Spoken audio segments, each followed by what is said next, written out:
Cool. Hey, Braden, I think, from a fan standpoint, the public were probably surprised by what you did in the combine and in the pro day. Did the NFL teams already know? Like, has anything changed in terms of their interest since what you did in those events? Yeah, I mean, I definitely think this has grown. I mean, to say that teams didn't know, I don't know if they didn't know. I don't think they knew it to that level. And I think it's just one of those things you don't know till you see it in person. I mean, I think a lot of, the traits in my game are something you got to see up close and personal. It's not something you can just watch on film all the time. And if you really see the way I attack, practice, the film room, the training room. And I think those are things that once NFL teams got to get more of an up-close and personal look at, the Senior Bowl, the Combine. That's what they got to see. Then the testing numbers and, the practice habits at the Senior Bowl just kind of backed all that up. And so, yeah, I definitely think teams were surprised. I think fans were surprised. But, I mean, to me, it's what I've been doing my whole career, and just finally able to put it on display and kind of just show what I'm really about. Next question will be Brendan, front row on your left. Yeah. You were here for a year, maybe not even quite. It was like 361 days. not even. You seem to maximize your time at Florida State, though. I guess, what about this fit worked so well for both parties? I mean, I think for one, when your dreams expire, and it turns it up another level of intensity that you got to bring. But I think just from day one, what Coach Norvell brought to the table, of the intensity he brought, what he was looking for in a player, what I was looking for my last year, I think it was a no-brainer. And I could tell what was being built here. Coming off a 10-3 year before I got here, I was like, okay, I could see the building blocks here, what's going into this. And then, I saw who was coming back, and then what was also being brought in. I was like, this could be super special. And for me, it was about how can I make the biggest impact, on all levels of, Florida State, not just on the field, but in the film room, in the training room, practice habits. How can I, help build young guys? And everyone always says, leave the place better than how you found it. And that was something big coming into it for me. And I kind of expressed that to Coach Norvell, and that's what he was looking for. And I think it was. I mean, clearly it was a perfect match because it worked out so well. But I can't thank him and the staff enough for giving me the opportunity. Because without this, I don't know how much of my postseason success right now I'm having. I don't know. It's just hard to tell, but. Yeah, I mean, it was great. I mean, I couldn't have asked for a better experience. We'll go third row on the left for Jordan. Braden, can you talk a little bit more about your experience at the Combine, what it was like having 11 of your other teammates there, and then also the interview process with teams? The Combine's interesting. They tell you as much as they can about it to warn you.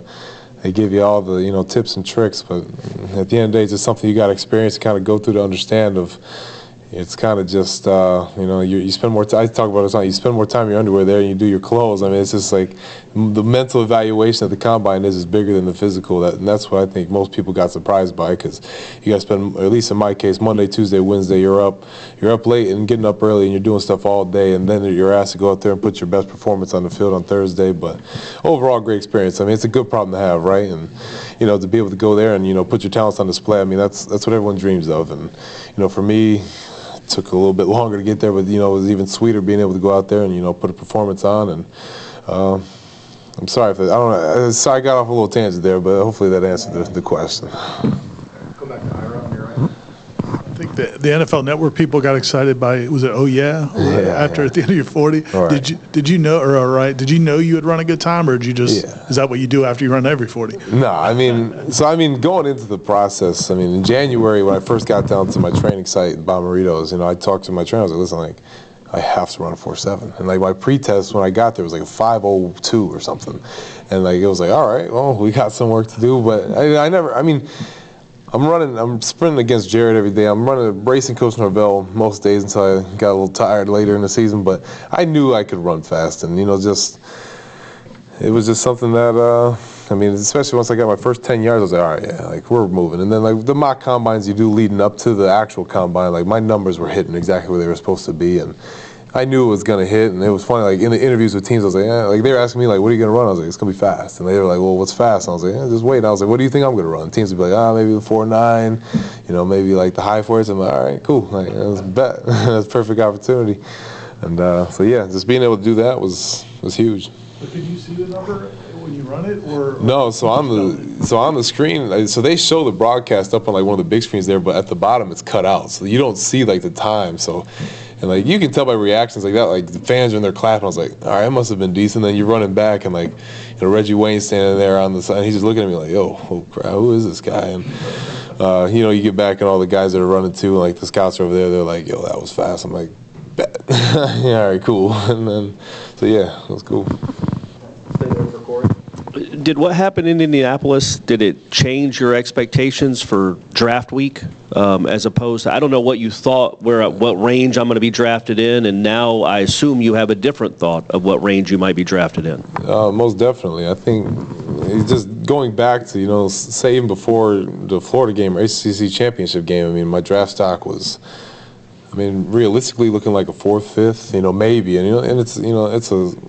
it's wishy-washy, right? But I think after, ACC championship, Senior Bowl, Combine, I think I helped myself quite a bit.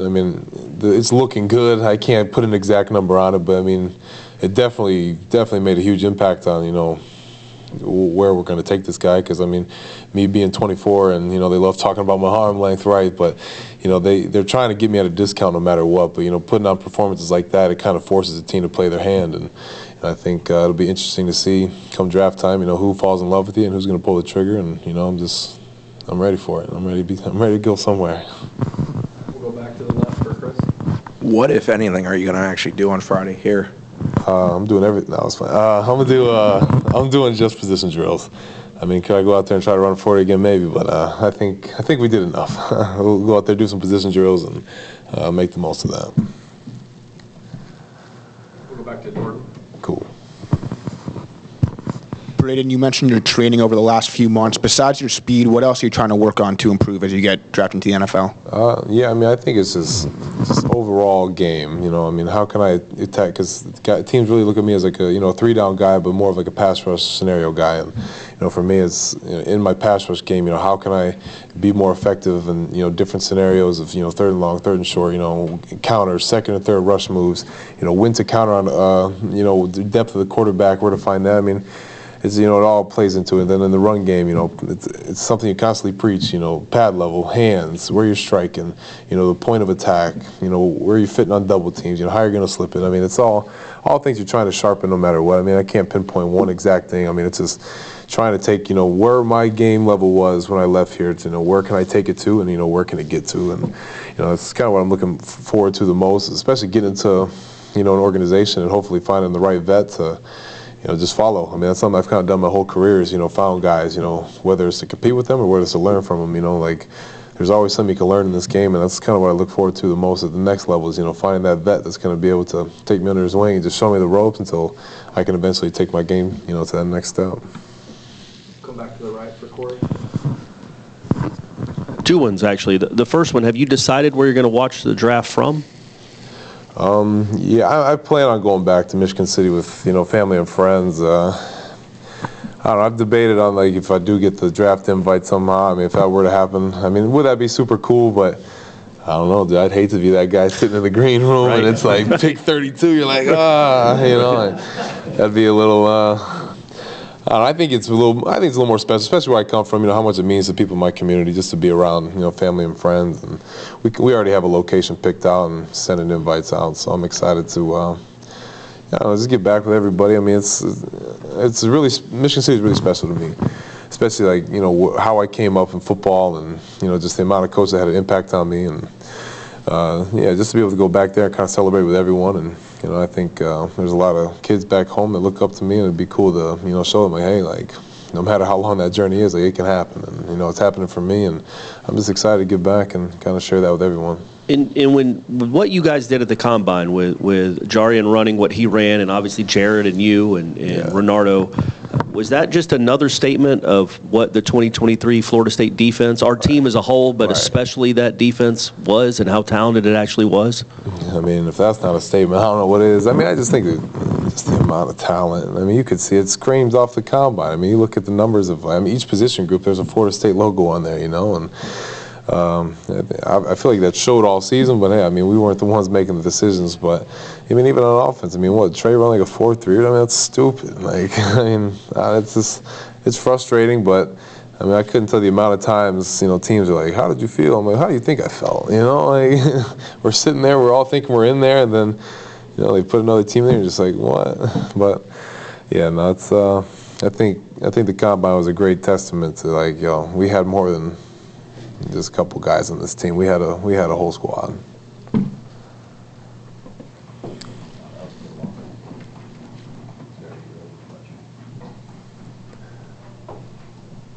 Oh, sorry, I was like, we talking there. You talked about the acceleration of interest in you since UL game and UF game. Has there been a team that's been kind of consistent with you through this whole thing where they've been very interested in you, and obviously the elevation of your level of interest has increased? It's definitely picked up. I mean, I can confidently say I've talked to all 32 and some teams multiple times, but to pinpoint a couple teams, I mean, definitely Pittsburgh, Seattle, you know, Las Vegas. There's been a few. I mean, it's hard to say because, you know, some teams, kind of interesting how teams play their cards differently. You know, no one wants to give their whole hand, and, you know, they don't want to give away, you know, how much interest they're showing. I mean, whether that's who they send on, you know, or who they bring in on combine days or who they bring in on pro days, of like who they want to get eyes on. And to pinpoint an exact team is kind of tough just because, you know, everyone kind of plays their cards differently. And I mean, I've talked to guys in the past I've known that, you know, coming up to the process of them, like, did the team that showed the most interest draft you? Like, no, like, some teams that didn't even talk to me drafted me. I'm just like, what? Like, how does that work? But, I mean, they must know what they're doing. So, I mean, maybe that's why I'm in my position and they're in the scout's position. But, yeah. Next question will be from Logan on Zoom. Cool. Where you at, Logan? Hey, Braden. How's it going? Hope everything's going well. Can you tell us about Odell Haggins? And you only had 1 year with him, but just kind of run us through his coaching style and just your experience with him in such a short amount of time. Yeah, no, for sure. I mean, my experience with Odell was huge, and you know, I think that was one of the things that attracted me to come here was, you know, when me and Odell sat down and talked. I mean, he understood my scenario of being a sixth-year guy, and it was going to be more about how can we just sharpen the sword rather than, you know, ground and pound and, you know, beat your body up every day. And, you know, I think that was, I mean, and he played the game, so he understands. He played my position more specifically, so he understands, you know, how much goes into, you know, practice. It's rough on the body, especially being a six-year guy. Like, you don't need to get a ton of reps in practice because, you know, you've played the game, but, you know, like, I can't speak highly enough on him because, I mean, how personable he is, and that was kind of my favorite part about him. You know, it wasn't always just about ball. I mean, he'd just bring you into the office or he'd call you. I mean, the man probably called me he still calls me like at least once a week, and I've been gone for 3 months. I mean, that just shows who he is. And yeah, no, I mean, we have a great relationship, and I couldn't have asked for a better coach to be around for my final year. All right, we'll end with Ira on your right.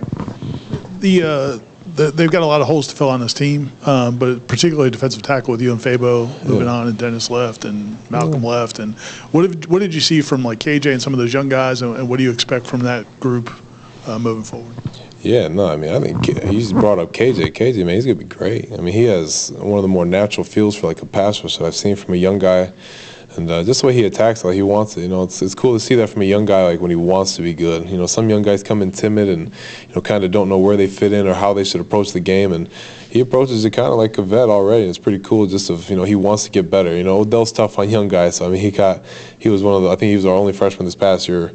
And, you know, he got a lot of the, you know, the yelling and the, you know, the extracurriculars, whatever you want to call them. And but no, I mean, he took it on the chin like a man, and, you know, he's gonna be a great ball player, and, you know, I'm excited to see him. But I mean, guys like Daniel Lyons, I mean, he's gonna be a great player. I mean, God, we didn't have that big of a drop. We've got Josh and Daryl out there. I mean, that's maybe an upgrade, but no, I mean, those guys are gonna be great, and I think that was the coolest part of, like, later in the season, building better relationships with those guys, and just, you know, just trying to show them, you know, the way I approach it. I talk to Daryl and Josh quite a bit now, and they just asking me how my process is going, you know, what to expect, and, you know, what can they do to take to their game. And it's been cool to communicate with those guys. I'm going to be talking to them here soon, but yeah, no, I think they got a bright future ahead for sure. All right, thank you, Braden. Cool, thank you guys, appreciate you. Thank you so much.